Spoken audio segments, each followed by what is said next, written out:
सच, साहस, सरोकार।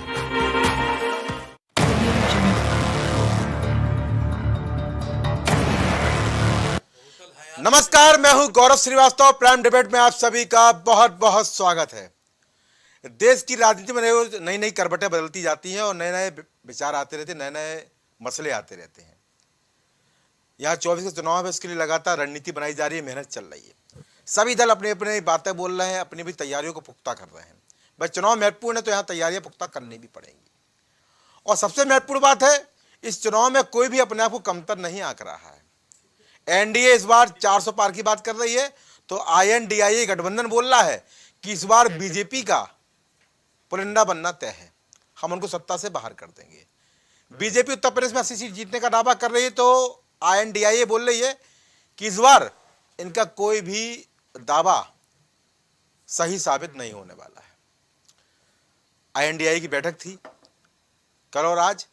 उस बैठक पर तमाम बड़े बड़े फैसले किए गए।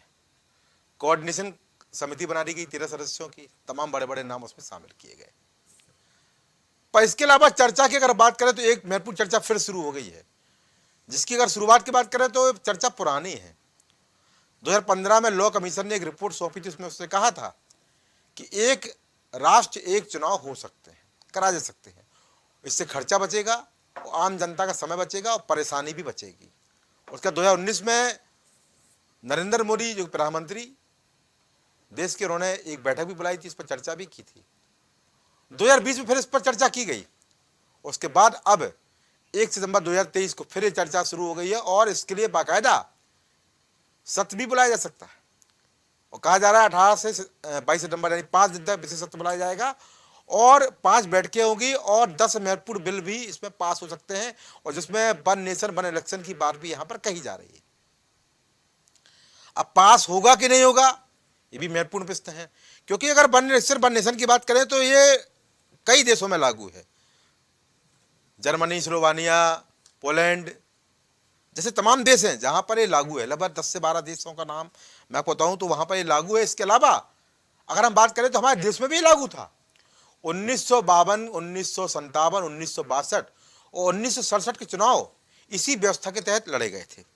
हालांकि उसके बाद जब स्थिति खराब रही तब वहां पर यह कहा गया कि अब हम कुछ बेहतर करेंगे, और चूंकि 67-68 में विधानसभा भंग हो गई थी, उसके बाद से 70 के दशक से लगभग ये चुनाव कराना संभव नहीं हो पाया। अगर ये चुनाव कराने की इस प्रक्रिया को लेकर हम आते हैं तो यहाँ पर संसद बिल बनाए, इसको कानून बनाए, तभी संभव है, या फिर 2/3 राज्य इस पर सहमति जताएं, और जो फिलहाल यहाँ पर संभव नहीं नजर आ रहा है, क्योंकि गैर बीजेपी राज्यों में इसको लेकर सिर्फ डबल होगा और वो कतई नहीं मानेंगे कि वन नेशन वन इलेक्शन कराया जाए, ये एक देश एक चुनाव कराया जाए। क्योंकि यह चुनाव की बात नहीं है, यहां पर बात है व्यवस्थाओं की। क्योंकि यहां पर अगर हम बात करें बेहतरी की तरफ तो निश्चित रूप से यह व्यवस्था ठीक है, खराब नहीं बोल सकते हैं। क्योंकि यहां पर अगर सारे विधानसभा चुनाव एक साथ होंगे, सारे लोकसभा चुनाव एक साथ होंगे, तो यहां पर निश्चित रूप से जनता का जो गाड़ी कमाई का पैसा वो भी बचेगा। इसके साथ साथ यहां पर समय बचेगा, हमको सुरक्षा के लिए तमाम इंतजाम करने पड़ते वो भी बचेंगे, एक बार लगाए जाएंगे। हालांकि इसके पहले तमाम प्रश्न हमारे सामने हैं कि जो विधानसभाएं चल रही हैं, जिनकी शुरुआत हुई है, उनको भंग कैसे किया जाएगा, ये भी महत्वपूर्ण कड़ी है। क्योंकि यहाँ पर केवल बात करने से नहीं होने वाली है, बल्कि यहाँ पर आपको समझना पड़ेगा कि इसकी व्यवस्था कैसे किया जाए कि दुरुस्त हो जाए। आज की चर्चा में हम इस बात पर चर्चा भी करने वाले हैं कि जो वन नेशन वन इलेक्शन की बात हो रही है, ये कहाँ तक बेहतर की तरफ जा सकती है, ये कहाँ तक सही की तरफ जा सकती है। क्योंकि यहाँ पर अगर हम इसको सही की तरफ लेके जाएंगे तो बहुत बहुत चीज़ें सामने आएंगी। मैंने आपको बताया इसके पहले भी तमाम तरह की चीज़ें हुई।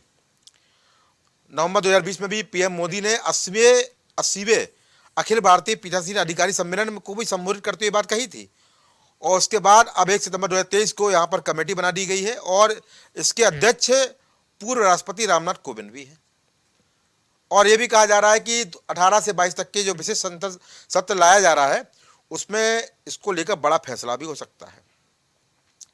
विधानसभा को कैसे करेंगे, और 1970 में जो लोकसभा भंग कर दी गई थी उसके बाद से प्रक्रिया टूट गई, पहले ऐसा ही होता था, उसको कैसे यहाँ दुरुस्त करेंगे, 2/3 राज्यों का यहाँ पर समर्थन कैसे प्राप्त करेंगे और किस तरह यहाँ पर लागू करा सकते हैं, ये भी महत्वपूर्ण है। क्योंकि यहाँ पर मतभेद इतना है कि किस तरह इसको कराना पड़ेगा वो समझ में नहीं आता है। और यहाँ तक कि अगर ये सरकार इसको लेकर आती है तो निश्चित रूप से एक बात भी तय है कि विपक्ष इसको लेकर जरूर सुप्रीम कोर्ट जाएगा और ऐसा करने से रोकेगा। और जिसको लेकर हमने देखा है, जब इसकी बात की गई तो AIMIM प्रमुख असदुद्दीन ओवैसी इसको लेकर विरोध भी जता चुके हैं। हालांकि वो विरोध तमाम मुद्दों पर जताते रहते हैं, पर इस बार उन्होंने फिर विरोध जताया है। और यहाँ पर निश्चित रूप से महत्वपूर्ण चर्चा विषय है और हमारे साथ इस चर्चा विषय में मेहमान जुड़ चुके हैं। आप सबको रूबरू करा दूं, महत्वपूर्ण चर्चा विषय one nation one election. Deshbandhu Dixit Bharatiya Janata party से पक्ष रखेंगे, विवेक पांडे समाजवादी पार्टी से भी राय देंगे, प्रवक्ता आपसे यहाँ पर प्रितपाल सिंह सलूजा अपनी राय देंगे, प्रवक्ता सुभाषपा से, उनके फॉरवर्ड प्रवक्ता दयाराम भार्गव अपनी राय देंगे और गजेंद्र त्रिपाठी यहाँ पर राजनीतिक विशेषज्ञ रूप में अपनी समीक्षा करते नजर आएंगे। आप सभी का इस कार्यक्रम में बहुत बहुत स्वागत है। तो मेरा पहला सवाल रहेगा वो रहेगा नेता भाजपा देशबंधु भाई से। देशबंधु भाई, अब क्या बोले कि नए नए समय से नई नई चीजें आती रहती हैं। कभी चुनाव की बात होती है, कभी सरगर्मी की बात होती है, कभी दाव की बात होती है, कभी मणिपुर मुद्दा जागृत हो जाता है, कभी UCC चला आता है और फिलहाल यहाँ पर वन नेशन वन इलेक्शन की बात हो रही है, एक देश चुनाव की बात हो रही है। आपको क्या लगता है कि क्या संसद के सत्र को बुलाकर इसको फैसला ले सकते हैं? क्या इतना आसान है कि एक देश एक चुनाव करना? कितनी व्यवस्था हमारे देश के पास है? क्या आपको लगता है कि 2/3 राज्यों का जो समर्थन जरूरी है वो समर्थन आपको मिल जाएगा? कैसे देखते हैं इस व्यवस्थाओं को? क्योंकि चुनाव से पहले 24 चुनाव के पहले वन नेशन वन इलेक्शन की बात कहां तक सार्थक नजर आती है? क्या समय भटकाने के लिए मुद्दा है या वास्तव में केंद्र की मोदी सरकार इसको लेकर एक बड़ा फैसला लेने की तैयारी में आ चुकी है? देशबंधु दीक्षित। बहुत बहुत धन्यवाद। प्राइम टीवी के सभी दर्शकों को नमस्कार और बैठे साथ में पैनलिस्टों को नमस्कार। बहुत महत्वपूर्ण चर्चा आज आपने छेड़ी जी। और देखिए, जो वन नेशन वन इलेक्शन पे आपने बात की तो ये एक प्रधानमंत्री नरेंद्र मोदी द्वारा लाया गया एक सराहनीय कदम है और स्वागत योग्य कदम है। अच्छा, अब आप पार्टी का तो खराब कहाँ बोल सकते हैं? नहीं, देखिए, बात खराब करने की नहीं। अच्छा गौरव भाई, अगर प्रयोगात्मक रूप से देखें तो यह तो आप भी मानेंगे कि विभिन्न प्रकार के जो चुनाव होते हैं, चाहे त्रिस्तरीय हो, चाहे स्थानीय निकाय चुनाव हो, नगर पंचायतें हो, ब्लॉक प्रमुख हो, विधायक हो, विधानसभा हो या लोकसभा हो, विभिन्न प्रकार के चुनाव में समय तो लगता ही लगता है, लेकिन आप जानते हैं कि बहुत विशाल राशि और मानव संसाधन भी प्रयोग किया जाता है। और इस वजह से तमाम जो राजकीय कार्य हैं और जो जनता के हित के कार्य हैं वो कहीं पिछड़ से जाते हैं। 24 समय क्यों याद आता है? 10 साल 9 साल से सरकार आपकी नहीं, देखिए, जो आपने कहा किसी भी समय कोई भी कमेटी आज बनाई है, 20 में बना देते, 19 में बना देते, कोई कार्यक्रम आपको देखिए, कोई भी फैसला होता है गौरव भाई, ये तो आप भी जानते हैं, परिस्थिति काल और समय के अनुसार ही निर्णय लेना। तो मुहूर्त आ गया इसका? नहीं, अभी मान लीजिए कहीं कोई चुनाव आ गया, विपदा आ जाए, विपदा या कोई उत्सव आ जाए, तो उत्सव आ जाता है तो हमारी मानव संसाधन और हमारे जो तंत्र हैं वो अलग तरह से उत्सव मनाते हैं। अच्छा। और कोई परिस्थिति ऐसे ही आपदा आ जाती है तो फिर वही संसाधन जी दूसरे तरीके से यूज हो जाते हैं। अच्छा। और इससे पहले भी अभी कौन सी परिस्थिति आ गई? इससे पहले भी नहीं, गौरव भाई सुन लीजिए, मुझे 30 सेकंड दे दीजिए, मैं आपको सारे। इससे पहले भी आपने देखा होगा जब 1947 में भारत आजाद हुआ था जी, और जब राज्यसभा का गठन हुआ था, अच्छा, तब भी आपने देखा होगा जब राज्यसभा गठित हुई तो बहुत सारे विपक्षियों ने, कांग्रेस ने सबसे पहले सवाल उठाया था, अच्छा, अरे 1/3 सदस्य कैसे हर तीसरे साल में रिटायर्ड हो जाएंगे, अच्छा, और राज्यसभा की कैसे गठन होगा, और राज्यसभा में कैसे सदस्यता दी जाएगी, और कैसे, जबकि उच्च सदन है, और कैसे ये चलेगा और कैसे निर्देशित करेगा। लेकिन देखिए, धीरे धीरे कोई भी चीज होती है तो पहले एक परिकल्पना होती है और वो परिकल्पना मूर्त रूप में जब साकार होती है तब परिणाम आते हैं सामने। अच्छा। और आज देखिए, राज्यसभा जो है बहुत अच्छा काम करती है। विधानसभाओं में भी जो विधान परिषद है लगभग 6-7 राज्यों में है जी। वह भी अपना कार्य गतिपय कर ही रही है और दोनों उच्च सदन होते हैं और इसमें बड़े प्रबुद्ध लोग आते हैं समय समय पता है, आगे पर बताइए। देश। हाँ, तो इसी प्रकार की परिकल्पना है कि वन नेशन वन चुनाव इलेक्शन। जी। तो यह भी आपने देखा होगा जो अभी 18 से 22 तक ये तो विशेष सत्र बुला रहे, उसमें तो एक परिपाटी ये है, दूसरे I.NID के आज आपने देखा होगा उधर बैठक चल रही थी और मैंने कई मीडिया चैनलों में देखा ये चल रहा था, कुछ नेता ज्योतिषियों को भी फोन करने लगे। अच्छा। अरे ऐसा ना हो भाई चुनाव डिक्लेयर हो जाए। अच्छा। अभी तो फिर अरविंद केजरीवाल भाई साहब बहुत चिंताग्रस्त हो गए। अच्छा। अरे सीट का बंटवारा नहीं हुआ बड़ी बढ़िया रही आप तो लोग कुछ लोग तो प्रधानमंत्री पद का होल्डिंग बन गई क्या? हाँ, इसीलिए चक्कर में होल्डिंग बैनर लगाने लगे। अच्छा। तो देखिए ये बहुत अच्छी है और आप भी इस बात से आप तो बहुत प्रबुद्ध हैं। आपको नहीं लगता है कि हम लोग साल भर व्यस्त रहते हैं? हमें सब लगता है, हर दूसरे तीसरे महीने में कोई चुनाव है और हम सब लोग सारे मुझे बहुत अच्छा लगता है, पर चुनाव के समय अच्छा नहीं लगता मुझे। दिनचर्या छोड़ के देखिए चुनाव के समय नहीं, अब इसका भी समय आ गया है। और देखिए अब से देश ऐसा अच्छा, अभी आप देखिए सारी रेड मूवी आपने बहुत ये लोग प्रश्न उठाते थे। अच्छा। आपको मालूम है पिछले तिमाही में 7.8 विश्व की सबसे तेज अर्थव्यवस्था में देश। अच्छा। तो अब परिस्थिति काल समय आ गया कि हम भी कुछ दृढ़ निश्चय लें और जो विकसित भारत का सपना हम सब देख रहे हैं। अच्छा। कि हम भी उस कतार में सबसे आगे खड़े हों। अच्छा। तो उसको सोच के ये परिपाटी है और 18 से 22 तक विशेष सत्र आ रहा है और आपने देखा अभी भूतपूर्व राष्ट्रपति जी अध्यक्ष बनाए गए हैं। तो ये परिपाटी है और मेरे ख्याल से ये बहुत स्वागत योग्य कदम है। अच्छा। और अगर ऐसा हुआ तो मेरे ख्याल से 130 करोड़ भारतीय जनमानस बहुत शुभ होगा। हाँ। उसके ऊपर ये जो व्यय बढ़ता है। अच्छा। और जो समय, इसके अलावा बहुत सारे काम भी होंगे संपादित और सारा जो मानव संसाधन लग जाता था चुनावी मोड में वो हट के फिर जनता के हित के कार्य भी होंगे। अच्छा। और ये एक अच्छा स्वागत योग्य कदम। ठीक है, ठीक है। बे पांडे सपा बे भाई जगमोहन जी बोल रहे हैं बड़ा अच्छा कदम है, बड़ा सराहनीय कदम है और निश्चित रूप से व्यय बचेगा, परेशानी बचेगी, लोगों की तकलीफ कम होगी, समस्याएं कम होगी और बहुत बेहतर कम है। हालांकि उन्होंने ये भी बताया कि इसको केवल चुनाव के समय ही क्यों करते हैं। खैर उन्होंने कहा इसकी प्रक्रिया लंबे समय से चल रही है, सरकार इसको लेकर वचनबद्ध है और सरकार इसको लेकर पूरी तरह से तैयार है। आपकी क्या राय है? एक देश एक चुनाव, वन नेशन वन इलेक्शन कैसे होना चाहिए?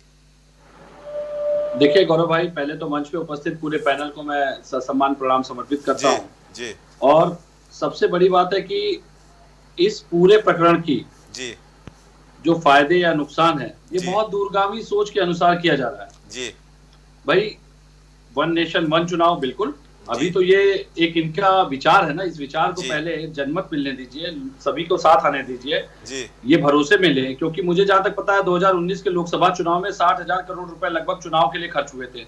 अच्छा। और वन नेशन वन पॉलिसी को लागू करने के लिए जो आवश्यक सबसे महत्वपूर्ण विषय है वो 16 विधानसभाओं का समर्थन होना चाहिए। इसमें बिल्कुल होना चाहिए। 16 राज्यों की विधानसभा में, मतलब इस प्रस्ताव को पहले पास करवाना पड़ेगा जी।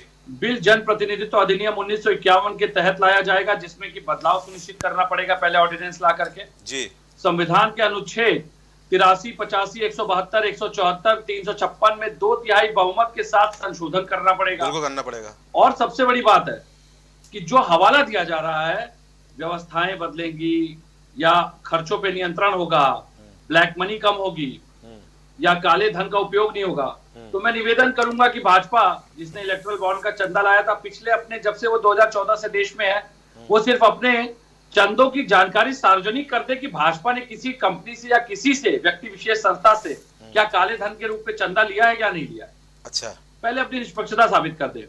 दूसरी बात, 2019 के लोकसभा चुनाव में लगभग 60,000 करोड़ जी इलेक्शन पे खर्च हुए जी। और मोदी जी के विदेश यात्रा में मात्र 5 साल में 254 करोड़ से अधिक खर्च कर चुके हैं मोदी जी। अच्छा। प्रचार प्रचार विज्ञापन की तो कोई सीमा ही नहीं है। अच्छा।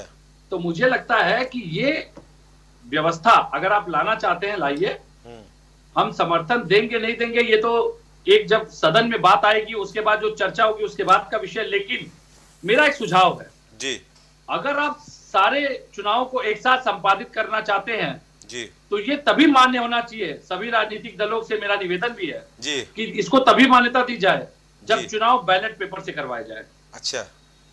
अगर हम जमीन पे रह करके चांद के बाद सूरज तक जाने की प्लानिंग कर रहे हैं तो गौरव भाई आश्चर्य मत कीजिएगा, यह हास्यप्रद नहीं है कि जब एम्स का सर्वर हैक हो सकता है, ईवीएम कोई भी हैक कर सकता है। अच्छा, ये ईवीएम हैक वाली बात ये हिमाचल और गुजरात में क्यों नहीं होती है? नहीं होती, हर जगह, कर्नाटक में भी नहीं होती है।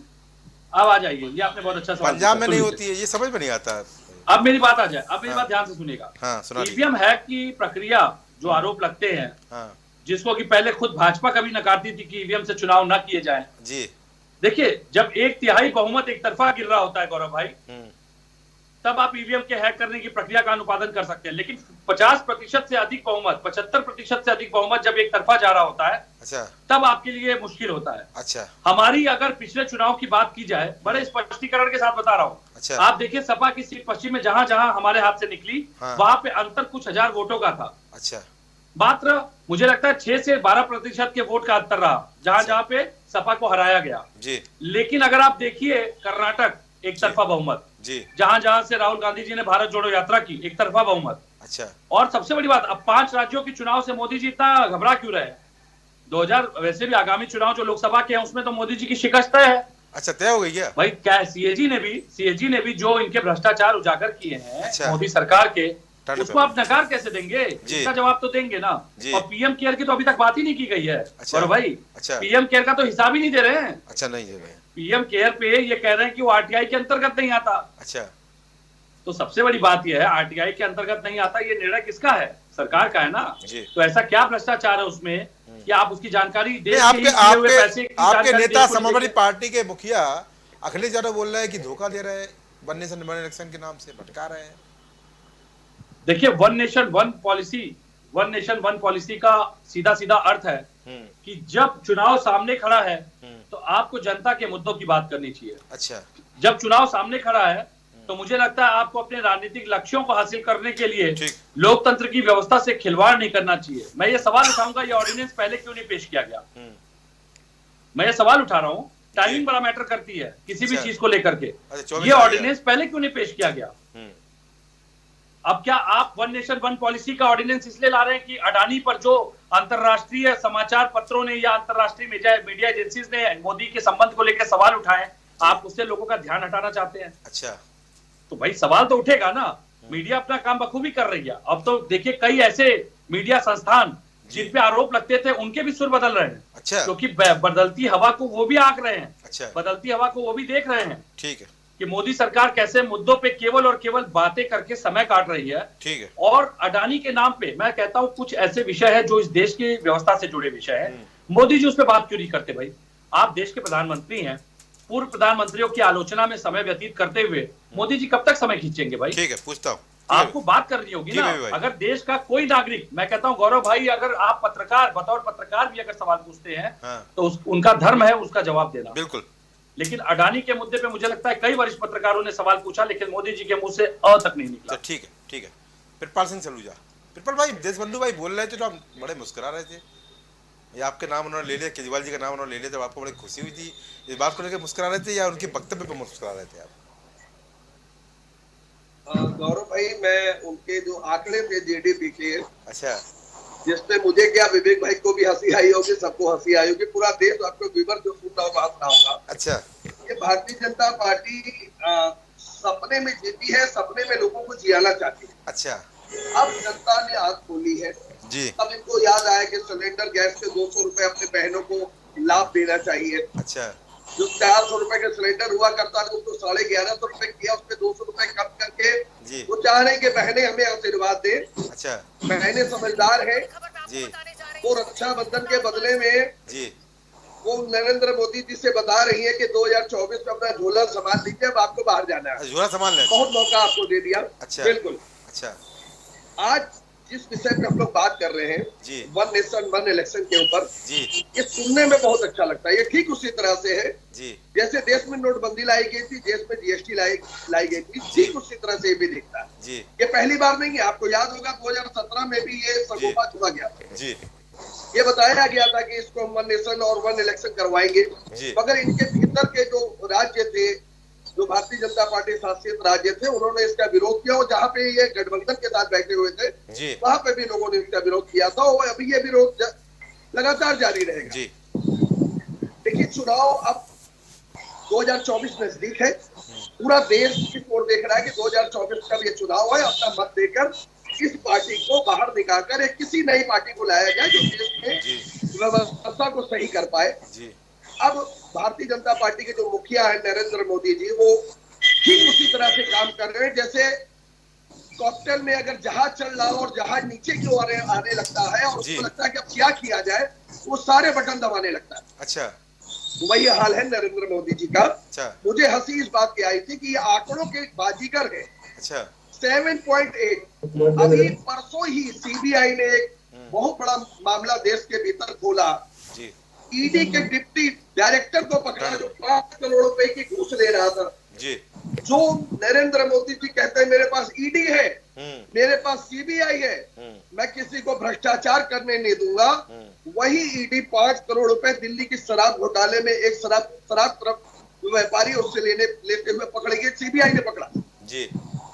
और तो और सबसे बड़ी हास्यास्पद बात है कि अडानी के मामले को खोला गया, जिस अडानी के मामले को देश के प्रधानमंत्री और भारतीय जनता पार्टी के नेता बता रहे थे कि कोई घोटाला नहीं हुआ, कोई देश का नुकसान नहीं हुआ, वो बता रहा है कि 22,000 करोड़ रुपए देश के जो लोगों ने निवेशक थे जिन्होंने पैसा लगाया उनका डूब चुका है। और अडानी को 8 लाख करोड़ रुपए का नुकसान हुआ, 8 लाख हजार करोड़ रुपए का नुकसान हुआ। तो ये सब बातें जो है ये माननीय सुप्रीम कोर्ट संज्ञान में ले रहा है। अब इनको समझ में आने लगा है कि अब इनकी गर्दन ट्रंप की तरह फंसने लगी है।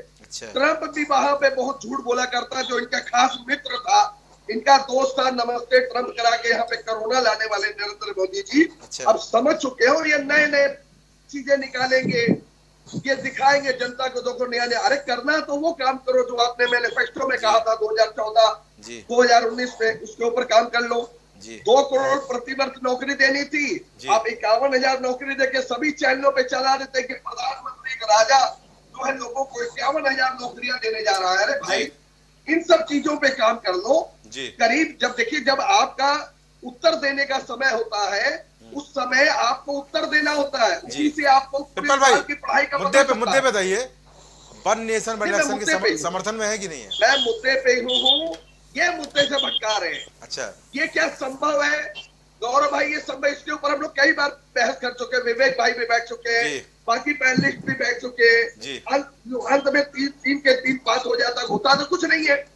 ये कोई प्रोग्राम लेके आए, ये तो 3 काले कानून जब लेके आए थे किसानों के खिलाफ, तभी देश बंधु भाई बता रहे थे अरे भाई मास्टर स्ट्रोक है। अच्छा, ये किसानों को बड़ा भला देगा। अच्छा, आखिर नरेंद्र मोदी जी ने हाथ जोड़ के देश से माफी मांगते उसको वापस ले लिया, तो भी मास्टर स्ट्रोक हो गया। तो इनका दीन ईमान कोई नहीं है, इनका दीन ईमान सिर्फ नरेंद्र मोदी जी का अडानी और अंबानी है। तीसरा ना देश बंधु है, ना प्रसपाल सिंह है, ना गौरव श्रीवास्तव, ना विवेक। क्या बात है, ठीक है।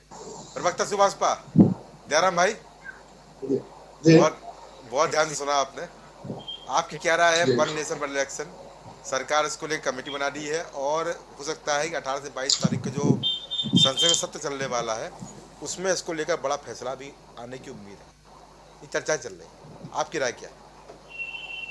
देखिए गौरव भाई, सभी पैनलिस्टों को बहुत बहुत धन्यवाद, आपको भी जी, सबको मैंने सुना, सभी लोग सुने जी।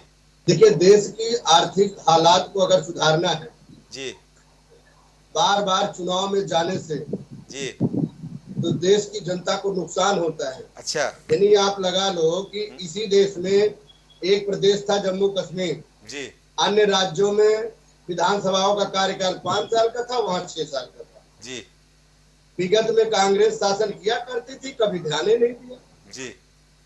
हमारे समाजवादी भाई कह रहे हैं कि ईवीएम हैक हो जाता है जी, आम आदमी पार्टी उसका समर्थन करती है जी। जो आम आदमी पार्टी आज कांग्रेस का समर्थन कर रही है जी, कांग्रेस आम आदमी पार्टी के भाई कांग्रेस का समर्थन कर रहे हैं, कांग्रेस वाले इनको समर्थन कर रहे हैं। अच्छा, लेकिन इसी के लिए जब 2015 में सुप्रीम कोर्ट में गए थे, वन नेशन वन इलेक्शन, एक देश एक चुनाव होना चाहिए जी, तो उसमें समाजवादी पार्टी कई पार्टियों ने अपना समर्थन दिया था जी, बिल्कुल दिया था। तो ये समझे कि उस समय इनके समर्थन का क्या मूल्य था, आज 2023 में क्या है जी, ये वो लोग जवाब दें। अच्छा, दूसरी ये बात सही है जी कि अगर पूरे देश में हम मान लेते हैं कभी एक बात आई कि 1/2 तिहाई बहुमत हो तो ये हो सकता है, क्या देश की जनता के लिए सभी पार्टियां जी, चाहे क्षेत्रीय हो चाहे राष्ट्रीय हो, जी, एक साथ आके इसका समर्थन करिए, जाइए चुनाव में, क्या दिक्कत है? स्वागत करना चाहिए जी, ये पहले भी था। जी, पूर्व की स्वर्गीय इंदिरा गांधी ने जी, 2017 में जब उनका अल्पमत में आई तो उन्होंने लोकसभा भंग कर दिया था। अच्छा, नहीं तो ऐसा हुआ करता था, कई राज्यों में ऐसा हुआ कि असेंबली को भंग कर दिया गया, उसके बाद दोबारा चुनाव हुआ, ये परंपरा टूटी। लेकिन आप देखिए, अगर एक बार चुनाव होता है, उसको समझिए, जैसे मान लीजिए अभी 5 या 4 राज्यों में चुनाव होना है जी, तो उस राज्य में जो विकास की धुरी है, मान लो किसी विधानसभा में नाली खड़ंजा का मामला है जी, तो 3 महीना के लिए वो रुक जाएगा, काम नहीं होगा। जी, किसी भी प्रदेश की बात कर लो, इसी तरह देश की बात है। जी, जब लोकसभा का चुनाव होता है तो पूरे देश में एक बार हो जाता है। जी, तो अगर विधानसभा लोकसभा एक साथ में होता है जी, गौरव भाई, जी, तो इससे देश की माली हालात सुधरेगी। अच्छा, नेताओं के जो बयान तरह तरह के होते हैं, बयान भी रुकेंगे। अच्छा, और जो भ्रष्टाचार होता था, जी, यानी बदल बदल के जो होता था भ्रष्टाचार, जी, ये मेरा वाला ये तेरा वाला, जी, वो भी रुकेगा। और जो नेता कभी लोकसभा लड़ता था, कुछ के बाद फिर विधानसभा लड़ लेता था, जी, उनके साथ रोक लड़ेगी। इसके आने से जी, कहीं ना कहीं देश में स्वच्छ छवि के नेता भी आएंगे सदन में, चाहे वो लोकसभा हो चाहे विधानसभा हो। ऐसा हमारी पार्टी का मानना है, क्योंकि हमारे देश में स्वच्छ लोगों की जरूरत है और सटीक बातें करना जरूरत है, जिस तरह आदरणीय नेता ओम प्रकाश राज भर करते हैं। क्या बात है। इसी देश में सारी पार्टियां हैं, सभी लोग हैं। आम आदमी पार्टी कसमें खा करके आई थी कि कांग्रेस भ्रष्टाचारी है। अच्छा, भ्रष्टाचार में आप 2011, 12, 13 चले जाइए। आम आदमी पार्टी अरविंद केजरीवाल, अन्ना हजारे का अनशन, आप देख लीजिए क्या स्थिति बनाया था अरविंद केजरीवाल ने। अच्छा, लेकिन उसका निष्कर्ष क्या निकला? उसका निष्कर्ष उल्टा निकला।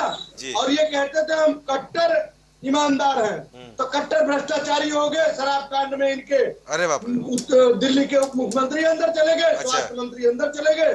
अभी कईयों का नंबर है। मेरा कहने का तात्पर्य है, इस पे भी रोक लगेगा। ठीक है, अगर ये चुनाव होता है, इस पे भी रोक लगेगा। इससे देश की अर्थव्यवस्था सुधरेगी।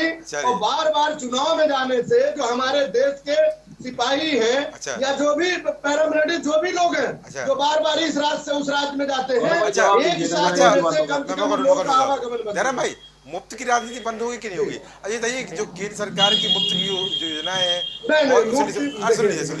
सवाल तो आने दीजिए भाई।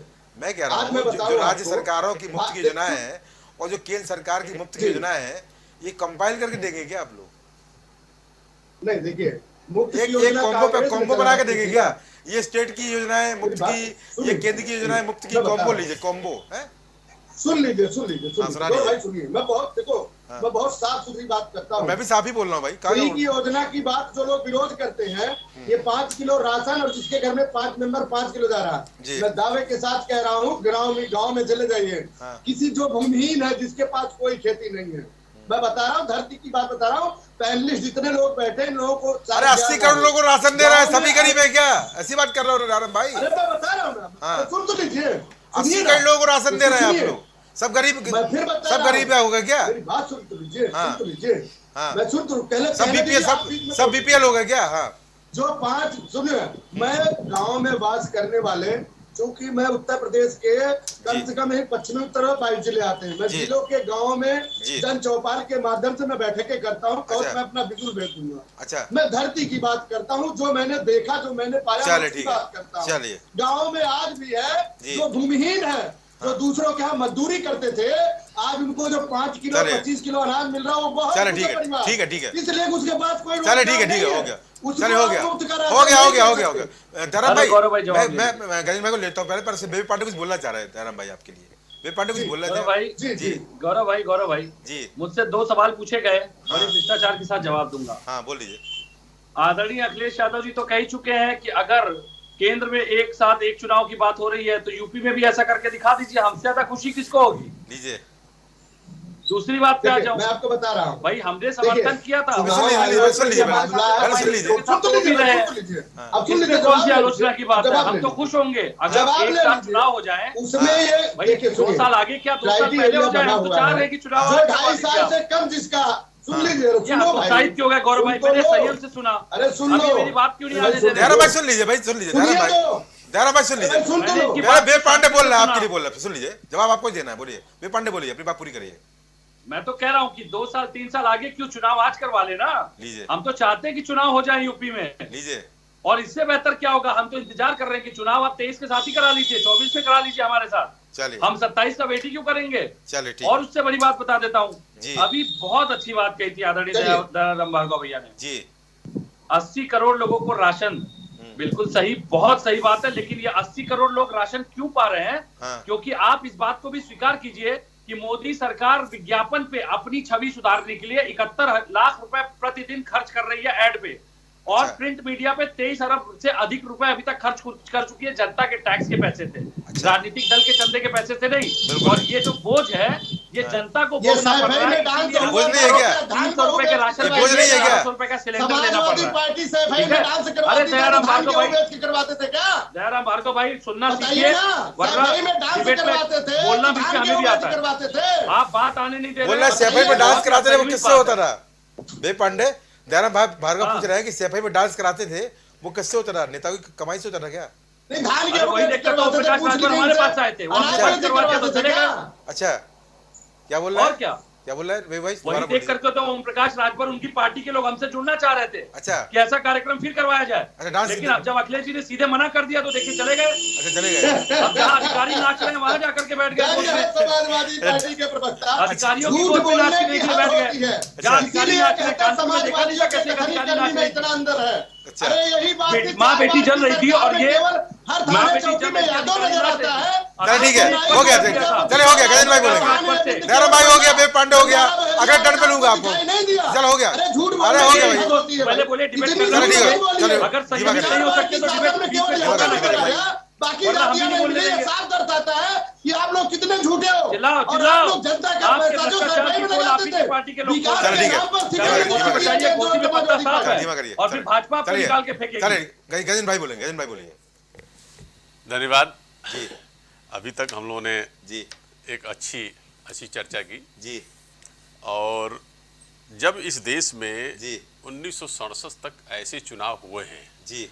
तो ये कोई मुश्किल काम भी नहीं है। अच्छा। ठीक, और एक देश एक चुनाव का स्वागत हम सभी को करना चाहिए। अच्छा। समय ही धन है। अच्छा। अगर समय बचता है तो राष्ट्र के कल्याण में हम सभी लोग सहयोगी होंगे। क्या बात है। समय नहीं जब रहता, हम ये बताइए, हम लगातार 6 महीने तक, जी, 6 महीनों तक चुनाव में रहते हैं। बिल्कुल रहते हैं। अने आप मान लीजिए, आज राजनीतिक दल क्या सोच रहा है, अब 1 साल तक पूरा हमारा क्या मूड है, चुनाव का मूड है जी। 1 साल कहां से आएगा ये? जी बिल्कुल। निश्चित तौर से ऐसे जो रास्ते हैं जिससे देश का कल्याण हो, हम सभी को सहयोग देना चाहिए। अखिलेश जी ने तो अपनी बातें कह दी हैं धीरे से जी। वो जो आज इंडिया है उससे हट के बात उन्होंने कह दी। अच्छा। कि भाई हम तो स्वागत इस चीज का करेंगे।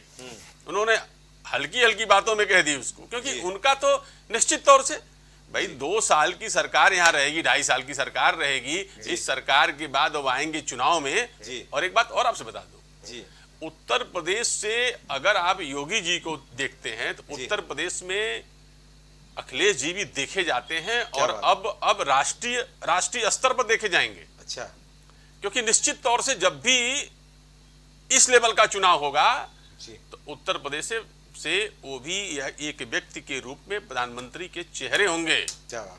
और आज अगर देखा जाए इंडिया के पास जी, तो अखिलेश यादव से बड़ा विकल्प कौन है भाई? लीजिए। कौन चेहरा है उससे अच्छा? जी जी, उससे अच्छा चेहरा कौन है? आपने आग लगा दी नहीं है? आग नहीं लगा रहा हूं मैं। आपने आग लगा दी। देखिए आप ये भाई, आग लगा दी आपने। जनमानस में आप देख लें जिस लेवल पांडे समझ गए। जिस लेवल की लोकप्रियता अखिलेश जी के पास है, मोदी जी, अमित शाह जी उत्तर प्रदेश के चुनाव में न आए और योगी जी और वो आमने सामने लड़े, देखे क्या होता है। अच्छा। बीजेपी के लिए भी हमें ऐसी बात नहीं। देखिए जी, 2 लोकप्रिय नेता हैं यहाँ। अच्छा। ठीक, और दोनों राष्ट्रीय स्तर के चेहरे हैं। अच्छा। समस्या क्या है कि कुछ लोगों को ये दोनों हजम नहीं हो रहा है। हजम नहीं हो रहा है। ठीक है, तो जिनको हजम नहीं होंगे हाँ। उनके पेट में दर्द होगा। ठीक है। तो ऐसी बात, जो अभी बात उन्होंने कहा, कितनी अच्छी बात कहा कि भाई चंदा उन्होंने लिया। अरे भाई, कोई राजनीतिक दल इस देश का ऐसा है जो कि व्यापारियों से चंदा नहीं लेता है? एक राजनीतिक दल है कोई? सब चंदा लेते हैं। चंदा जीवी हैं वो, उसी चंदा से जीते हैं, उसी चंदा से खाते हैं, उसी चंदा से लड़ते हैं। तो चंदा पर तो बिल्कुल बात मत कीजिए आप। आप एक अहम मुद्दे में जीएसटी को ला करके खड़ा कर दिए थे आप। जीएसटी क्या समझते हैं आप? एक व्यापारी के लिए उससे सरल आज कोई रास्ता नहीं। टैक्स लेता है, टैक्स जमा करते हैं। रोटी पे भी जीएसटी अच्छी बात है। मैं फिर आ रहा हूं आपसे। देखिए, उन्होंने बात किया जीएसटी की। जीएसटी अगर ली जाती है, जीएसटी सरकार के खाते में जमा कर दी जाती है, ये बाबू जो 4-4 साल तक, 6-6 साल तक केस, एक व्यापारी 6 साल तक केस। अभी आपसे बता दूं, जीएसटी लागू हुए कितने दिन हो गए, लेकिन आज भी व्यापारी बैठ के केसेस को लड़ रहे हैं। आज इस देश में इन्होंने राशन पे ला दिया। भाई, राशन में क्या दिक्कत है आपको? आपको क्या दिक्कत है राशन से? और राशन जिन लोगों को मिल रहा है, कितने इस देश में कितने % लोग ऐसे हैं जो कि आकर के टैक्स यहाँ पे देते हैं, इनकम टैक्स? कितने % लोग हैं? भाई, गरीबी रेखा का मूल्यांकन तो है ना देश में। सरकारें आती हैं। आपका मानना 80 करोड़ लोग गरीब है? अरे गरीब है।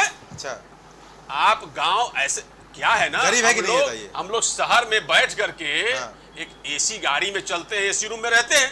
ग्रामीण स्तर पर जब हम आते हैं, धरातल पर देखते हैं, गरीबी देखते हैं ना, गांव में 80% लोगों की हालत। गजन भाई, मेरा प्रश्न भी यही है। गजन भाई, मेरा प्रश्न भी यही है। और इस कब तक राशन बांटेंगे? वो 80 करोड़ के विकास से गौरव भाई, इस हालत के जिम्मेदार यही नेता है। अच्छा, नेता है, यही नेता जिम्मेदार है। लोगों को विकास से मुख्यधारा में कब लाएगा? कब उनका जीवन को उन्नत बनाएंगे आप? 80 करोड़ लोगों को। अरे फिर मैं आपसे कह रहा हूं ना, यह नेता अच्छी बात है क्या? यह नेता अच्छी नीति है क्या? नहीं। अरे सुनिए, इसको अच्छा बोलेंगे आप? नहीं, बिल्कुल नहीं बोलेंगे। यह नेता चाहते हैं, सुनिए, यह नेता चाहते हैं कि लगातार अशिक्षित लोग रहें। चलो ठीक है, हो गया। अशिक्षित लोग रहेंगे तो ये चीजें मेंटेन रहेंगी, ठीक है, और नेतागिरी इन लोगों की चलती रहेगी। जसबंधु भाई, उंगली उठा रहे थे, लगातार जवाब दे लीजिए आप। जवाब आपको देना है जसबंधु भाई। नहीं, देखिए, मैं सबकी बात सुन रहा था और मैं चाहूंगा धैर्यपूर्वक सुने। हमारे सपा के जो नेता हैं बड़ा प्रधानमंत्री का खर्चा उर्चा जोड़ते हैं। मेरे ख्याल से तब ये पार्टी में भी नहीं रहते। जितना सफाई में उड़ाया जाता था एक रात में, अच्छा, उतना 5 वर्षों का खर्चा है। अच्छा, विवेक पांडे जी, आप रहे भी नहीं होंगे। अच्छा, आपको जानकारी भी नहीं होगी, आप उस पार्टी में रहे भी नहीं होंगे। और दूसरी चीज आपको बता दूं जी, आप पांडे हैं जी, और आपकी जानकारी के लिए मैं बता दूं जी, कोई ऐसा यादव खानदान में पुत्र नहीं रहा जी जो लायक हो उसे पद न दिया हो। अच्छा। श्रद्धेय स्वर्गीय मुलायम सिंह यादव चले गए जी। एक समय था गौरव भाई, मैं सुनता था कि उनके खानदान में पैदा होना ही संवैधानिक पद पाने का अधिकृत उत्तराधिकारी होता है। अच्छा। आप नोट के पूरे कुनबे को। अच्छा। विवेक पांडे जी तो विवेक यादव होते तो शायद उनके रास्ते खुल जाते। रास्ते खुल जाते। हाँ, लेकिन पांडे हैं तो बड़ा कठिन है। आपके खुल गए क्या? अरे सुनिए तो, मेरे तो खुल गए। मैं जहाँ हूँ, मुरली मनोहर जोशी, अडवाणी, अरे सुनिए न जाने कितने नाम जिनको दरकिनार करके कोने में बिठा दिया। देखिए, ये मर्यादा नहीं होती। अगर मैं बोलूंगा ना विवेक जी तो आप बोल नहीं पाओगे। और दिक्कत ये है कि आप बहुत बढ़ता। नहीं, आप परिवार की बात कर रहे हैं। आप एक राजनीतिक दल के परिवार की चर्चा यहाँ नहीं हो रही है। अगर आप परिवार की चर्चा करेंगे तो मोदी जी के परिवार की बात आएगी कि कैसे उन्हीं के भाई प्रहलाद मोदी उनका विरोध करते हैं। अब सुनिए मेरी बात, अब आप बोलने नहीं देंगे, मैं आपको आज के बाद नहीं बोलने दूंगा। आपको बोलना नहीं आता। अच्छा, बोलना नहीं आता। और आपको डिबेट की मर्यादा आती है। सुनो यार, मुझे नहीं आता तुमको। बदतमीजी करते हो खाली चैनल पे। खाली चैनल पे बदतमीजी करते हो। यही आपका सत्य है, यही आपकी अराजकता है, यही आपकी गुंडाई है। भ्रष्टाचार की लाल टोपी। आपको बता दे, लोक सेवा आयोग एक था। अरे 56 ही नहीं यादव वो देखिए 9 अगर 86 होते तो वो भी भर्ती हो जाते। 2021 की भर्ती बेच डाली। 50-50 लाख तक बेच दी। 30 से अधिक सेंटर मालिकों पे 60 से अधिक FIR में 150 से अधिक नामजद 200 विवेक जी को कुछ नहीं मालूम। आप मुझे आंकड़ा देंगे, आंकड़े में बात करिए भाई। आंकड़े में बात करिए, आंकड़े चले पे जाते थे पूरे उत्तर आंकड़े प्रदेश पे में। बात कर लीजिए, आंकड़े पे बोरे ले आते 2021 थे की भर्ती बेची यूपीएसआई की। अच्छा दूसरी चीज ये 9 परीक्षाओं के पर्चे भाई सुन लीजिए, 9 परीक्षाओं के पर्चे लीक हो गए योगी सरकार में। पांडे सुन लीजिए, अभ्यर्थियों को लाठियों से पिटवाया। पांडे आपको जवाब दूंगा। 69,000 शिक्षक भर्ती में किस तरीके से घोटाला किया था विवेक भाई, ये कौन विवेक सा भाई सुन तरीका है? लीजिए। अरे रोक लीजिएगा भाई, ये डिबेट का मत तरीका बोलने होता है। दीजिएगा, आपको डिबेट मत बोलने दीजिएगा, जिसका को सुनना होगा उसकी आवाज। पांडे जी आप देखिए, आप प्लीज शांत रहिए। देवबंधु जी अपनी बात बोलिए। पांडे जी जवाब दीजिए, बात बोलिए जल्दी बोलिए। अगर व्यक्तिगत बोलेंगे हाँ। तो परिवार की बात होगी गौरव भाई, जी राजनीतिक चर्चा होगी तो राजनीतिक बात होगी। बोलिए देवबंधु भाई बोलिए। बनने समय इलेक्शन में बोलिए भाई, जो हमने कहा उसका जवाब आप दीजिए। यार आप इतने बुद्धिमान होते हैं ना तो थोड़ा सुनना भी सीखना। एक बुद्धिमान आदमी सुनता भी है, सुनने की आपकी क्षमता नहीं है। और यही आपकी आप पार्टी की भी है। करेंगे मेरी बुद्धिमत्ता दिक्कत ये है ना, ये तो गौरव भाई का सवाल है। गौरव भाई 17 में हारे, 19 में हारे, 22 में गौरव हारे, भाई 24 में भी हारोगे, गौरव भाई 27 में भी हारोगे, 29 में भी हारोगे, गौरव भाई लेकिन आपकी हार नहीं बुद्धिमत्ता पे मानोगे। शक है भाई। तुम्हारी सबसे बड़ी गौरव विडंबना भाई यही है। आपकी बुद्धिमत्ता पे शक है। 14, 17, 19, 22, 27, 29 हर चुनाव में हारते हो, लेकिन हार नहीं भी सकते। अरे 15 साल सत्ता के बाहर से भाई, तुम्हारी यही 15 साल बौखलाहट है। सत्ता के बाहर रह करके कोई चीज इतने मालूम इतना नहीं है। अहंकार अच्छी बात नहीं। वन चुनाव वन 15 नेशन के साल बारे में सत्ता तुमको के कुछ बाहर नहीं की मालूम। भाजपा, और न समाजवादी 15 पार्टी के साल बारे में सत्ता के जानते हो। बाहर रहने वाली भाजपा हमको सिखाएगी। अरे तुमको मालूम है 22 साल का सार्वजनिक जीवन है। तू तड़ाक, तुम बात अरे करते हो, आप तुम तो तड़ाक की हताश बात हो रहे करते हो। अरे देवबंधु अरे भाई आज साल बात सत्ता करते के हो, बाहर रहने वाली कांग्रेस के भाजपा। साथ गठबंधन आज हमको बना के अरे आज भ्रष्टाचार हमको के बताइए। दलदल में 26 पार्टी मिलके बांध करते हो। और हमारे अभी आम आदमी पार्टी के बात करते थे नेता प्रीतम अरे कभी मिलने गए सत्येंद्र जी से, मिलाइए जरा। मिलाइए प्रिंसिपल भाई। उप मुख्यमंत्री आपके बड़े ईमानदार है। और अच्छा। प्रितपाल जी को बता दूं, शायद उनको जानकारी भी नहीं होगी, वो प्रवक्ता है। 2013 में आए थे अन्ना हजारे की गोद में और कसम खा के कट्टर ईमानदार बेईमान पार्टी के महान अध्यक्ष। अच्छा। आपको मालूम है आज 13 साल हो गए एक पेपर पे साइन नहीं किए। अच्छा। और हंस रहे हैं। अब सुनिए, मोदी जी ने कितनी प्रेस कॉन्फ्रेंस कर दिया आज तक? अरे मोदी जी ने कपिल कितनी मिश्रा, प्रेस कॉन्फ्रेंस अरे करके जवाब सुनो दिया यार। पत्रकारों का? सुनो। टेलीप्रॉम्प्टर देख करके पढ़ते हैं। अरे लाल कपिल किले से मिश्रा, देख रहे थे कैसे आवाज अटक रही कपिल थी। मिश्रा आपकी भाई, पार्टी भाई, भाई, के एक नेता भाई, है। भाई, प्लीज, हाँ। उन्होंने 2015 में एक फिर पर जवाब भविष्यवाणी देंगे। की थी हाँ। कि 3 नेता जेल जाएंगे। अच्छा। सत्येंद्र, हाँ। उप मुख्यमंत्री अच्छा, भविष्यवाणी मनीष की थी। सिसोदिया कौन था भाई? और तीसरी अरविंद केजरीवाल। अच्छा। कपिल मिश्रा इनकी पार्टी के विधायक थे माननीय। अच्छा। और उन्होंने 2015 में कहा था। अच्छा। तो 2023 आ गया, 2 अंदर है, एक और बचा है। अच्छा। और जिस दिन उसका भी नंबर लग जाए। हाँ। लेकिन दिक्कत यह है कि किसी भी पेपर में साइन नहीं किया तो थोड़ा सा समय है। अच्छा। अब मनीष सिसोदिया जिस दिन मुंह खोल देंगे, अच्छा। जिस दिन नींद से जाग जाएंगे अंदर, तो ये चले ही जाएंगे। अच्छा, अंदर चले और जाएंगे। दूसरी बात, हाँ। अरे यार एक आदमी था जो अन्ना हजारे के बगल में बैठता था, मफलर पहनता था। जी। आज सुना शीश महल अरबों का खड़ा कर दिया। अच्छा। और आपको मालूम गौरव भाई, अरबों का नहीं होगा, आपने भी तो कवरेज की। हाँ। 2013 में 11 जाता बोल गए था आप। तो 11 बोल सुनिए, गए आप। रोज अरबों का एक नहीं फाइल है। लेके आता था और कांग्रेस के खिलाफ पन्ने पलटता था। कांग्रेस के अरे खिलाफ पन्ने आडवाणी पलटता जी था के चलिए आगे सुनिए। कि पीछे ये कौन नेता चला है, जाता चलिए प्रिंसिपल बोलेगा। ये भ्रष्टाचार है, आडवाणी जी के ये आगे नेता पीछे है, कौन चाय लेके ये चला करता भ्रष्टाचार था? है। देवबंधु भाई। आप देखिए अरे 26 दल आपका हो लुटेरे, गया। चाय लेके कौन जितने चला करता लुटेरे हैं वो था? सब शामिल चलिए हो गए हैं। देवबंधु भाई। याद है? चलिए हो गया देवबंधु भाई। अब आपका हो गया है। चलिए आडवाणी के अब आप शांत आगे रहिए देवबंधु भाई। भ्रष्टाचारी अब आप शांत रहिए। एक साथ हो गए। जवाब एक देवबंधु भाई नरेंद्र आपका मोदी। 10 साल के याद लिए है? विवेक भूल पांडे गए? बोल रहे ना, एक मुख्यमंत्री था अरे जो भूल गए? मुख्यमंत्री था। हाँ। उससे अरे याद बोलने में करो, आडवाणी जो के है आगे कभी पीछे बोलने के लिए चमचागिरी उसको शब्द कौन नहीं करता मिलते था? थे। अच्छा। क्योंकि उसको जो अब लाइन आडवाणी लिख के को भी देनी बता जाती मैंने हो गया थी, देवबंधु भाई। शीर्ष नेतृत्व से वही अटल मिलता बिहारी था। वाजपेयी भाई, को देवबंधु भाई आपका हो गया। खत्म नहीं तो होगी। नरेंद्र मोदी के आपका उत्तर हो हुआ गया। कैसे? आपका हो गया। आपका हो गया देवबंधु भाई। याद कर अब लो। आगे बोलिए। थोड़ा याद अरे कर लो जाके देश पता बंधु। कर लो यार। चलो, बहुत जवाब बड़े दे ज्ञानी दीजिए। बन गए हो, आपने थोड़ा सवाल किया, याद जवाब कर दे लो। दीजिए। अभी विवेक भाई को उनकी औकात बता रहे थे, अपनी औकात जान लो कि नरेंद्र मोदी जी ये चमचागिरी करा करते थे आडवाणी की। छोड़ो यार, तुम 22 साल हो गया। एक उन्होंने आरोप दंगा इनको झूला झुलाने वाले इस बार देखे किसके कैसे आए थे? और भाई इनको झूला झुला रहे थे और इस बार फोटो तो आपने देखी होगी। बता दिया, बजाइए सफाई में गिन लीजिए कि कितना पैसा खर्च होता है, कितना प्रधानमंत्री बताइए सफाई में क्या हुआ था? बताइए सफाई का बजट क्या था? बताइए सफाई का बजट क्या था? अरे बताइए, आते हैं जो है गोरखपुर महोत्सव पे बात हो जाए, गोरखपुर महोत्सव पे बात हो जाए। हमारी पार्टी की औकात देवबंधु भाई बारी-बारी बोले प्लीज। वेट खराब मत तो करिए। आडवाणी की चमचागिरी करा आपको करता मौका दो, था। बोलिए वो आज आडवाणी को कहाँ बैठाए हुए अरे हैं? आप तो यार चमचागिरी फिर आप वही बोल रहे हैं। अरे भैया, जब आपने सवाल कर लिया देवबंधु भाई प्लीज। अरे लोगों अब अपन को बंद कर दो। विवेक भाई मत समझो हमको, हम लोग पढ़े लिखे, विवेक भाई भी पढ़े लिखे व्यक्ति पार्टी से आते हैं, आप अनपढ़ पार्टी से आते हो, आपका नेता चौथी पास है, तो चौथी पास वाली बात मत करो यार, अरविंद केजरीवाल का शांति तमीज से बात करो, थोड़ा शांति से बात करो। दो भविष्यवाणी आप बोलेंगे तो जवाब कौन लेगा? आपने सवाल कर लिया, तभी ईडी के डायरेक्टर के लिए मिमिया रहे थे सुप्रीम कोर्ट पे जाके, तभी ईडी के डायरेक्टर के कार्यकाल बढ़ाने के लिए मिमिया रहे थे और ईडी के अधिकारी रिश्वत लेकर पकड़े गए। गौरव भाई ईडी वाले रिश्वत लेकर पकड़े गए। ईडी के डायरेक्टर के भरोसे सरकार चल रही है, ईडी के डायरेक्टर के भरोसे सरकार चल रही है, ईडी के डायरेक्टर के भरोसे मोदी सरकार टिकी हुई है, ईडी डायरेक्टर के भरोसे मोदी सरकार। आप अगर लगातार बोलेंगे हिम्मत नहीं है, आपकी आवाज नहीं आएगी, हिम्मत नहीं बची है, ईडी के डायरेक्टर के भरोसे मोदी की सरकार चल रही है। बंधु भाई आपकी आवाज बिल्कुल नहीं आएगी, अगर आप अच्छा खराब बोलेंगे अरे किसको क्या पता है, सब मालूम है आपका झूठ अभी सीएजी रिपोर्ट में आया है। अरे आपके झूठ की कोई सीएजी ने खोल दिया भाई।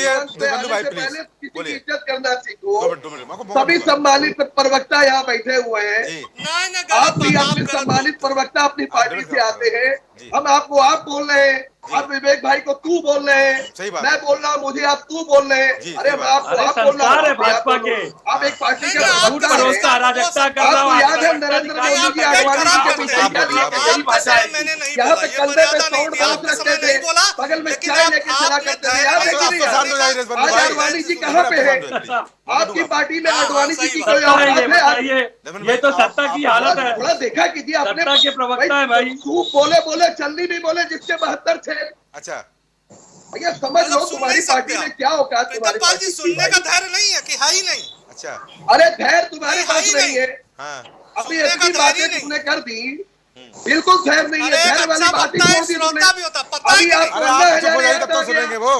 2011 भाई अच्छा बोलते अगर नरेंद्र मोदी जी का याद नहीं आया कि नरेंद्र मोदी जी आडवाणी के पीछे क्या क्या लेके चला करते थे, चाय लेके चलते थे, कभी साउंड बॉक्स चाय रख लेते थे, 22 साल हो गए, दिक्कत यही है। 22 साल हुआ था गुजरात में, तो वही आडवाणी जी ने बचाया था। साल हो गए भाई, तो अटल बिहारी वाजपेयी कान पकड़ के बाहर कर रहे थे पार्टी यही से। प्रयास। आज नरेंद्र मोदी आपके नेता नहीं होते, 22 वर्ष आज आपके नेता आडवाणी होते, 22 वर्ष से आप स्वराज होती, जी अच्छे अच्छे नेता, पढ़े लिखे नेता होते, अनपढ़ नेता नहीं होता। दाराम बोल रहे, दाराम बोलो, दाराम भाई बोलिए, कुछ बोल रहे थे आप, सब शांति बना रहे हैं, दाराम भाई बोल रहे हैं। जी जी आपके नेता गोपाल राय को अगर ले लिया जाए, ये भी आम आदमी पार्टी पे आ अगर देवेंद्र यादव को ले लिया जाए, इनके जो नेता, जी सुन तो लीजिए, सुना लीजिए, इनके बहुत सारे नेता, चाहे आज के कवि को देख लीजिए जो आम आदमी पार्टी को छोड़ कर गए, दूसरों के ऊपर उंगली उठाने से पहले 4 उंगली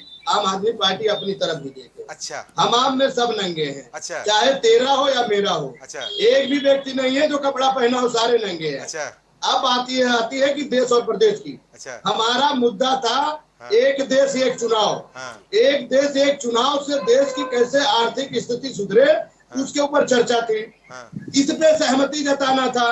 इससे हट करके कटाक्षों में चले गए। अब बात फिर वही आके रुक गई कि हमको बताइए, क्या ये आम आदमी पार्टी के हमारे साथी बैठे बताएं, एक देश एक चुनाव होना चाहिए कि नहीं होना चाहिए, हाँ या ना बता दें, बताइए। चाहे वो सपा वाले बता दें, बता दीजिए, बता दीजिए जरा, मेरे सवाल पहले प्रितपाल भाई से पूछ लीजिए, मैं तो जवाब दूंगा ही। हाँ विवेक बताइए। नहीं, चैनल के ऊपर ये तय नहीं हो सकता, पहली बात लीजिए। और ये सगुफा नरेंद्र मोदी जी ने पहली बार नहीं छोड़ा है गौरव भाई, 2017 में भी ये बात आई थी जी। आज कितने वर्ष बीत गए, एक भी प्रोग्राम ये नहीं बनाए कि किस तरह से इसको ये लाएंगे जमीन पे। और इंदिरा गांधी की जो बात होती है कि 2017 में इसको स्थगित कर दिया गया था, तब देश के राज्य कितना 2070 में 1970 में आज 2 गुना राज्य है। 2070 में डबल मत में इंदिरा गांधी आई थी, तब उन्होंने लोकसभा भंग किया था।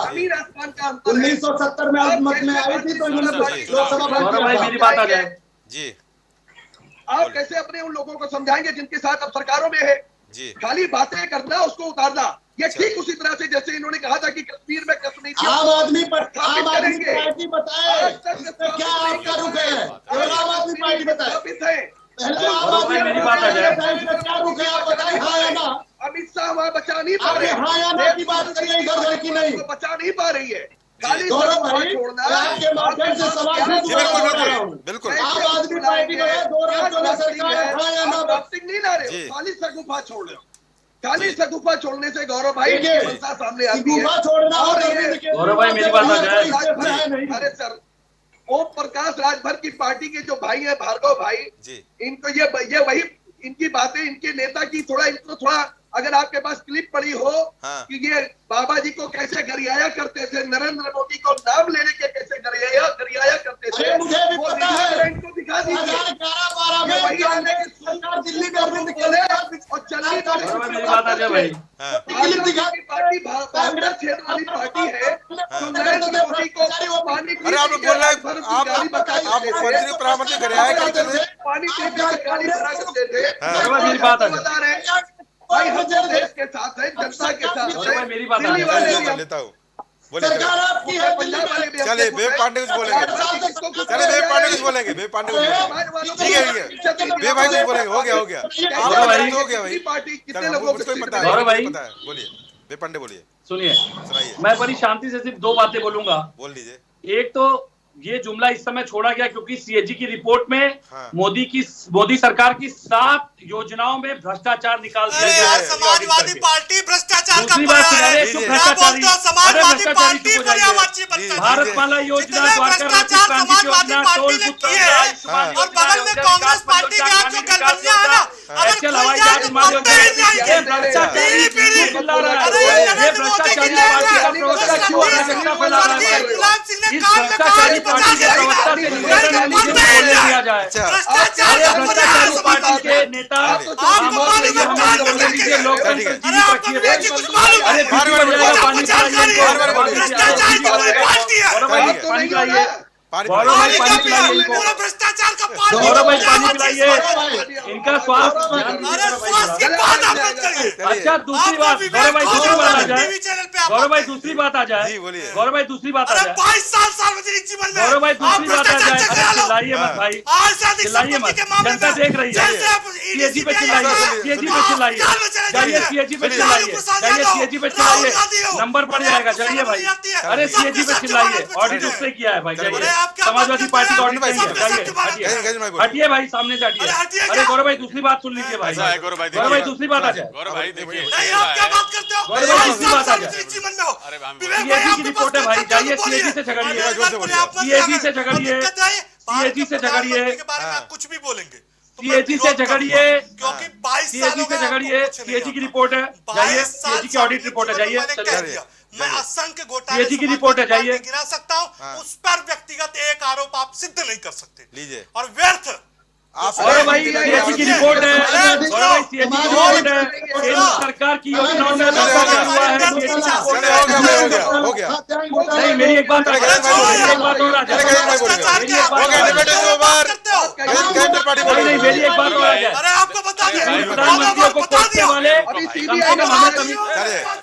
पानी पीजिए, पानी पियो, चलिए पानी पीजिए, कूल रहिए, चलिए गजेंद्र त्रिपाठी बोलेंगे 2 मिनट, चलिए। हमारे लोकप्रिय मुख्यमंत्री अरे हो गया, गजेंद्र भाई बोलेंगे, गजेंद्र भाई बोलिए। गौरव भाई 2 सेकंड की बात, गौरव भाई 2 सेकंड, जल्दी बोलिए, 2 दो सेकंड चीजें बहुत मुझे बस ये बता दीजिए हाँ। कि जब तक इसका बिल पास होगा क्या गारंटी है कि राजभर जी भाजपा के साथ रहेंगे? अरे ये कौन सी बात छोड़िए साहब, आप देखिए बताऊं, हमाम में अभी एक बात आई ना, हमाम में सब नंगे हैं। अच्छा, आप लोग एक ही जैसे हो, अच्छा, सब के सब, किसके साथ कौन जाएगा क्या भरोसा है? हाँ, ये जनता सब जानती है कि आप लोग सब एक जैसे हो, ठीक है? लूटना हो तो लूटने के लिए एक साथ आ जाओगे, ठीक है? सीबीआई ईडी से लेकर बचना हो तो एक साथ आ जाओगे। अच्छा, ये तो भैया तरीका हो गया है, और नेताओं पर भरोसा क्या हो रहा है? ये आज एक मुद्दा था, एक देश एक चुनाव जी, लेकिन हम लोग पूरी दुनिया घूम दिए, लेकिन उस पर कोई चर्चा नहीं करना चाहता। चर्चा आपने क्या बोला जी, आपने स्पष्ट रूप से कर दिया कि मतलब उनको भाई इससे मतलब नहीं है। अच्छा, लेकिन वहीं देखिए उसी इंडिया में जी, ठीक है, अखिलेश जी हैं, उन्होंने कहा भाई रहेंगे साथ में, वो इसके देंगे समर्थन इसका जी। तो ऐसे ही इंडिया में से भी बहुत लोग आएंगे। अच्छा, और ऐसा नहीं है जी, जो राजनीतिक दल छोटे छोटे जो है दल हैं, अच्छा। उनको इस बात की चिंता है केवल कि कहीं राष्ट्रीय मुद्दे में जो उनके यहाँ का मुद्दा है, क्षेत्रीय मुद्दा है, वो कहीं गौण न हो जाए, शून्य न हो जाए। उनकी मात्र चिंता इतनी है। अच्छा। और अच्छे लोग जितने हैं वो सब चाहेंगे। अच्छा, ठीक है। बुरे कौन है?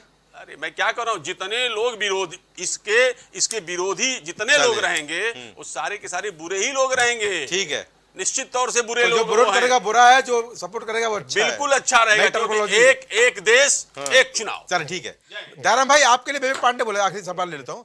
दयाराम भाई बेबी पांडे बोल रहे थे आपके लिए कि बिल तक राजभर जी कहाँ रहेंगे, बीजेपी के साथ रहेंगे, चले जाएंगे। देखिए जी दयाराम भाई, देखिए मैं इतना कहना चाहता हूँ, अभी घोटाले की बात आ रही, समाजवादी पार्टी पेंशन घोटाला, खनन घोटाला, साइकिल ट्रैक घोटाला, खाद्यान्न घोटाला, गोमती रिवर फ्रंट घोटाला, चुनाव के बाद राजभर के लोग भाजपा बाहर निकाला, घोटालों की पुस्तक लिखते हैं घोटाला किया, घोटाले, योगी सरकार की योजनाओं में सीएजी की रिपोर्ट है, रिपोर्ट है, 7 महाघोटाले ठीक है, हो गया। आप सभी का इस कार्यक्रम में जुड़ने के लिए बहुत धन्यवाद। चलिए हो गया, सबकी बात आ गई। ठीक है, सबका बहुत धन्यवाद। तो चर्चा बड़ी महत्वपूर्ण थी और चर्चा यहाँ पर एक देश एक चुनाव से बढ़ते हुए ना जाने कितने मुद्दों पर चली गई। ये चर्चा सैफई भी गई, ये चर्चा अन्ना आंदोलन पे भी चली गई, ये चर्चा पर्सनल भी गई और ये चर्चा तू टड़क पर भी गई।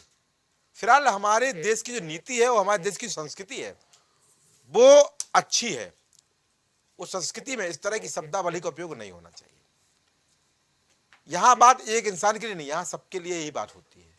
हमारा लोकतंत्र विश्व का सबसे बड़ा लोकतंत्र है और इस लोकतंत्र को बेहतर करने के लिए कोई नई चीज लाई जा रही है, अगर वो बेहतर है, अगर उसको सभी लोग समर्थन करते हैं तो समर्थन के बाद वो चीज लाई जा सकती है। पर समर्थन ना करने पर निश्चित रूप से उस व्यवस्था को लाना तानाशाही कहलाएगी, क्योंकि हमारा देश लोकतंत्र चलता है और संविधान ने हमको अधिकार दिए हैं कि हर अच्छी चीज का समर्थन कर सकते हैं और हर बुरी चीज का यहाँ पर विरोध कर सकते हैं। विरोध करना भी जरूरी है और समर्थन करना भी जरूरी है। ये लोकतंत्र की वो दौर है, इनके सहारे ही लोकतंत्र चलता है। क्योंकि समर्थन वाला बात सत्ता पक्ष की बात होती है और विरोध वाली बात विपक्ष की होती है। सत्ता पक्ष और विपक्ष दोनों ही लोकतंत्र पे जरूरी होते हैं और जब लोकतंत्र पे दोनों पक्ष मजबूत होते हैं तभी हमारा लोकतंत्र खूबसूरत कहलाता है और तभी ये विश्व का सबसे बड़ा लोकतंत्र है। आने वाले समय में वन नेशन वन इलेक्शन पे क्या परिणाम होंगे, सत्र में क्या कुछ सामने निकल के आएगा, सरकार इसको लेकर क्या योजना बनाएगी और जो कमेटी बनाई है उसका क्या यहाँ पर परिणाम होगा, वो आने वाला वक्त बताएगा। पर चूंकि चुनाव 24 के हैं, उससे पहले तमाम ऐसे मुद्दे भी उठते रहेंगे, पर उठने के साथ साथ अगर इन मुद्दों पर समाधान हो और निष्कर्ष मिले तभी इन मुद्दों का हम बेहतर परिणाम प्राप्त कर सकते हैं। अन्यथा केवल भटकाने के लिए अगर मुद्दा लेके आ रहे हैं तो निश्चित रूप से इसकी जरूरत नहीं है। पर अगर वास्तव में हमारे देश की आय व्यवस्था को, हमारे देश की आर्थिक व्यवस्था को, हमारे देश के खर्चे को कम करने के लिए इस व्यवस्था को लाने का सरकार अगर सोच रही है तो निश्चित रूप से इसका स्वागत सबको करना चाहिए, क्योंकि यहाँ पर लाभ सबको होगा और सबसे बड़ा लाभ होगा जनता जनार्दन को, जिसके लिए हम संघर्ष करते हैं और चुनाव लड़ते हैं और जिसके लिए काम करने के लिए सत्ता की सबसे ऊंची कुर्सी पर बैठते हैं। तो आज की चर्चा में इतना ही। नमस्कार।